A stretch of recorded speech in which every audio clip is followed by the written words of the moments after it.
नमस्कार सर्वांना. श्री स्वामी समर्थ. कसे आहात सगळे? मस्त मजेत ना? तर आंबे पाहून तुम्हाला तर कळलेच असेल की आजची रेसिपी आमरसाची आहे. तर आज आपण आमरसच करत आहोत. तर आंबे असे छान धुवून घ्यायचं आहे. त्याचा पुढचा शेंडाचं म्हणजे तोंड काढून घ्यायचं आहे आणि असं दाबून पिळून घ्यायचं आहे. म्हणजे त्याच्यामध्ये पुढे शेंड्याला जो काही चीक असतो आंब्याचा तो पिळला जातो. असं थोडंसं पिळून घ्यायचं असतं म्हणजे त्याचा चीक निघला जातो. तर असे आपण 4 आंबे धुवून घेतलेले आहेत. आता आपण असं दाबून घ्यायचं आहे सगळ्या बाजूनी व्यवस्थित, म्हणजे त्याचा रस जो आहे तो आतला मऊ होतो आणि आपल्याला पिळायला सोपा पडतो. तर असं आपण आंब्याचा रस पिळून घ्यायचा आहे.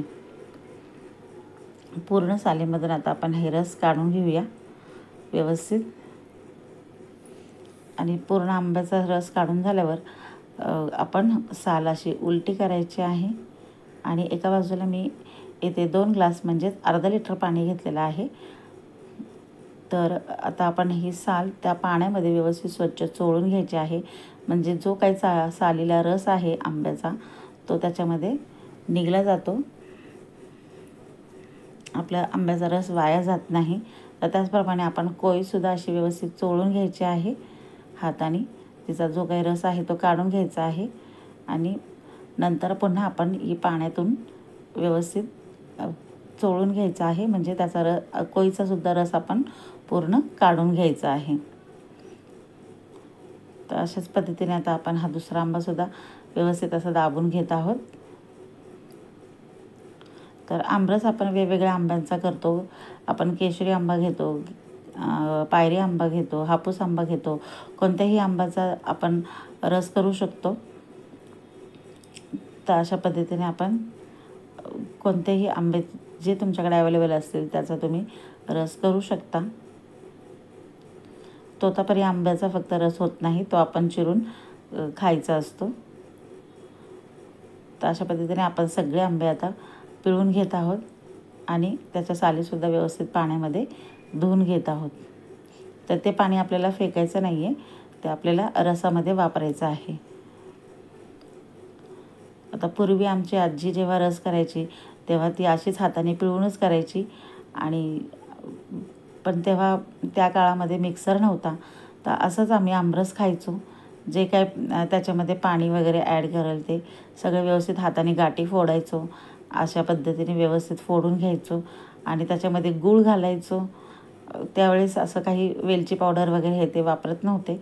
तर अशा पद्धतीनेच आम्हाला आमची आजी करून द्यायची. आम्ही लहान असताना असाच रस करायची आमची आजी. पण आत्ताच्या काळामध्ये आपण असं नाही करत रस. तर तुम्ही बघू शकता आता इथे पाण्यामध्ये आपण जे साली धुवून घेतलेल्या होतात ते सुद्धा पाणी अगदी घट्ट झालेलं आहे.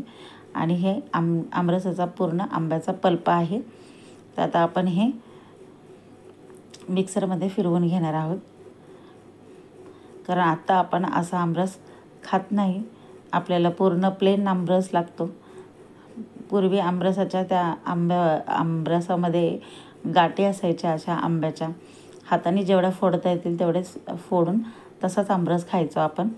तर आता आपण हे जेवढं पाणी आहे त्याच्या हिशोबाने फक्त साखर घालून घेत आहोत. तर इथे अर्धा कप साखर मी मिक्सरच्या भांड्यात घातलेली आहे. ते अर्धा लिटर पाणी आहे. आंबे गोड आहेत त्यामुळे जास्त साखरेचा वापर नाही करणार आहे मी आता.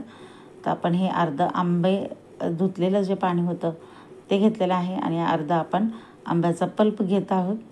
आता हे आपण मिक्सरला फिरवून घेऊया.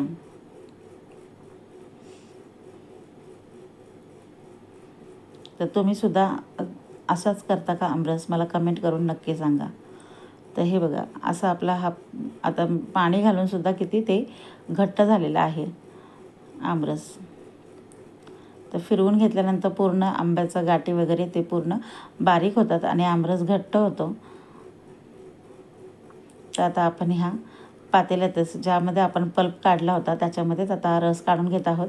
आता तो जो पल्प होता तर पल्प आणि पाणी मी एकत्र करून घेतलेला आहे दुसऱ्या पाण्याच्या भांड्यामध्ये. जो आपण आंब्याचं साली आणि कोळी धुतलं होतं त्याच पाण्यामध्ये आपण तो आंब्याचा उरलेला पल्प काढून घेतलेला आहे. आता हे सर्व पाणी आणि पल्प आपण एकत्र केलेलं आहे. त्यामध्ये आता आपण घालूया एक अर्धा चमचा वेलची पावडर घालूया, जी मी साखरेमध्ये वाटून घेतलेली आहे वेलची पूड. तर आता आपण हे मिक्सरला फिरवून घेऊया उरलेला आमरस. तर हे आपलं फिरवून झालेलं आहे. आता आपण हे काढून घेऊया. तुम्ही बघू शकता आंब्याचा रस किती थिक झालेला आहे, अगदी छान झालेला आहे, मस्त. आता आपण पूर्ण मिक्स करूया. म्हणजे आपण प्रथम जी साखर घातली होती आणि नंतरच्या आमरसामध्ये जी वेलची घातली होती ती व्यवस्थित मिक्स करून घ्यायची आहे छानपैकी. तर आमरस आपला रेडी झालेला आहे. आता आपण फ्रीजमध्ये ठेवायचा आहे एक अर्धा तास आणि थंड झाल्यावर मग खायचं आहे. तर आता आपण वाटीमध्ये सर्व करतो आहे आणि आता मी स्वामींना नैवेद्य दाखवणार आहे. तर प्रथम स्वामींना नैवेद्य दाखवणार आहे, मग आम्ही खाणार आहे. तर अशा पद्धतीने आपला आमरस रेडी झालेला आहे. तर तुम्हाला कशी वाटली रेसिपी मला कमेंट करून नक्की सांगा आणि चॅनलला लाईक करा, सबस्क्राईब करा. थँक्यू.